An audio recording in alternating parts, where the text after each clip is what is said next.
दोस्तों आज मैं आपको राप्ती नदी के प्रवाह मार्ग के बारे में बताऊंगा जो कि गंगा नदी की एक सहायक नदी घाघरा नदी में जाके मिलती है। मतलब गंगा नदी की एक सहायक नदी है घाघरा नदी और उसी घाघरा में जाके मिलती है राप्ती नदी। अगर आप उद्गम की बात करोगे तो ये नेपाल में लघु हिमालय श्रेणी जिसको लेसर हिमालयास रेंज कहा जाता है, वहां पे रुकुमकोट नाम की एक जगह है, उसी के पास से राप्ती निकलना शुरू होती है। ये जो जगह है लगभग 3,500 मीटर की ऊंचाई पर है, तो वहीं से ये निकलती है। अब सवाल ये उठता है कि राप्ती में पानी कहाँ से आता है।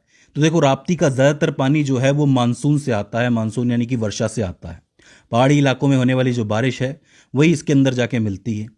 इसके अलावा ग्राउंड वाटर जिसको आप भूजल कहते हो, उससे भी राप्ती में पानी आता है। याद रखिए नेपाल में झिमरुक नाम की एक नदी है जो पूरी तरह मानसून के पानी पर निर्भर करती है, इसीलिए आपको राप्ती में ज्यादातर वर्षा जल देखने को मिलता है। उद्गम स्थल से निकल के राप्ती नेपाल में बहती है और फाइनली भारत में जाके प्रवेश करती है। जब ये भारत में प्रवेश करती है तो भारत के उत्तर प्रदेश राज्य के श्रावस्ती और बहराइच जिले से करती है।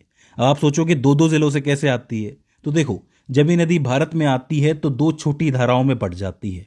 दोनों राप्ती ही होती है, लेकिन इसकी जो मेन धारा है वो आती है श्रावस्ती जिले के अंदर और जो छोटी धारा है वो आती है बहराइच के अंदर। थोड़ी दूरी पर जाकर के ये दोनों धाराएं मिल जाती है और वापस राप्ती एक हो जाती है। तो कई जगहों पर आपको बताया जाएगा कि श्रावस्ती जिले से आती है, कई जगहों पर बताया जाएगा बहराइच जिले से आती है। मेनली आप श्रावस्ती को याद रख सकते हो, ज़्यादा ऑथेंटिक वही है।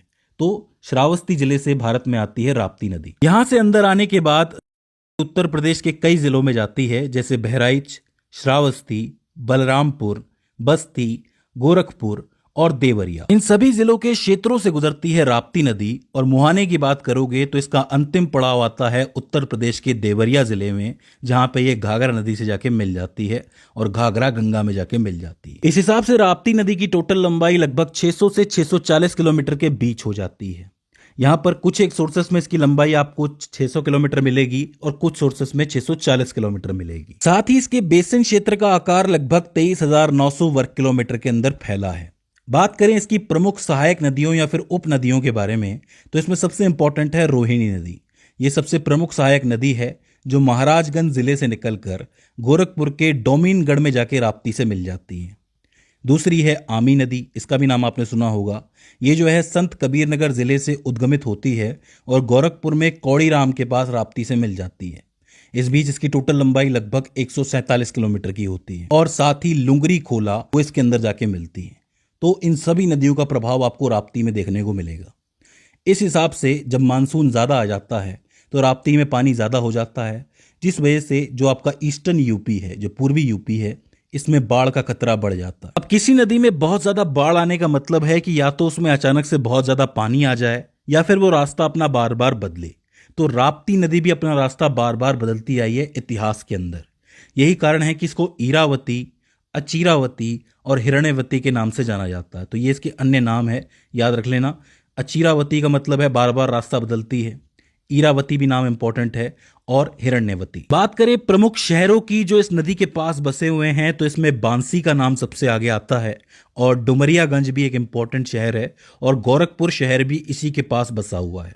तो तीनों का नाम आप याद रख सकते हो, बांसी, डुमरियागंज और गोरखपुर। आखिर में अगर इस नदी से आने वाली चुनौतियों की बात की जाए तो बाढ़ का खतरा एक बहुत बड़ी चुनौती है इस नदी की वजह से। जैसा कि मैंने आपको बताया कि जब भारी बारिश हो जाए या फिर नेपाल पानी छोड़ दे तो उस वजह से यहाँ पर बहुत ज़्यादा पानी जमा हो जाता है, जिससे कि बहुत से इलाके प्रभावित होते हैं, जैसे कि गोरखपुर, बलरामपुर, श्रावस्ती और संत कबीर नगर जैसे ज़िले।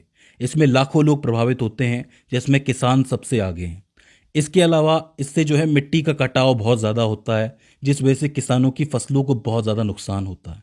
तो ऐसे में ये नदी जो है किसानों के लिए बहुत बड़ी चुनौती है, और अगर कोई चुनौती किसानों के लिए बड़ी है तो इसका मतलब वो देश के लिए बड़ी चुनौती है। दूसरी बड़ी चुनौती जो इस नदी की है वो है प्रदूषण। मैं आपको बता दूं कि गोरखपुर के लगभग 15 नालों से 60 करोड़ लीटर से ज़्यादा गंदा पानी इसके अंदर आके गिरता है। औद्योगिक और रासायनिक प्रदूषण इसके अंदर होता है, जो कारखानों से पानी आता है वो सीधा इसके अंदर गिरता है। इसके भी अलावा बहुत सी ऐसी चीज़ें होती हैं जो लोग खुद कर देते हैं, आम पब्लिक गंदा कर देती है इसको। तो ऐसे में ये नदी गंदी भी होती जा रही है, जिसकी वजह से आसपास के इलाकों पे बहुत ज़्यादा प्रभाव पड़ रहा है। तो मिट्टी का कटाव तो था ही, साथ में प्रदूषण भी है, जिससे बीमारियां फैलने का खतरा भी होता है। तो इसका मतलब इस नदी को खुद तो खतरा है ही और इससे बाकियों को भी खतरा है। तो ऐसे में इसको साफ रखना बहुत ज़्यादा ज़रूरी है, क्योंकि कहीं पे भी बाढ़ आएगी तो वो गंदा पानी वहीं जाएगा जहाँ बाढ़ जाएगी। तो ऐसे में वहाँ के लोगों को डबल नुकसान होगा। तो ऐसे में इस इलाके के लोगों का जो भविष्य है और इस नदी का जो भविष्य है वो कहीं ना कहीं हम लोगों के हाथ में ही है। तो हमें अपनी नदियों को बचाना चाहिए। तो दोस्तों, ये हो जाता है राप्ती नदी का प्रवाह मार्ग। आई होप आपको समझ में आया हो और इस वीडियो से आपने कुछ ना कुछ नया ज़रूर सीखा हो। अगर इसके बाद भी इस वीडियो के अंदर आपको कोई क्वेरी आती है, कोई दिक्कत आती है, तो आप हमें कमेंट सेक्शन में बता सकते हैं। तो दोस्तों, आज की इस वीडियो के अंदर बस इतना ही। See you in the next one.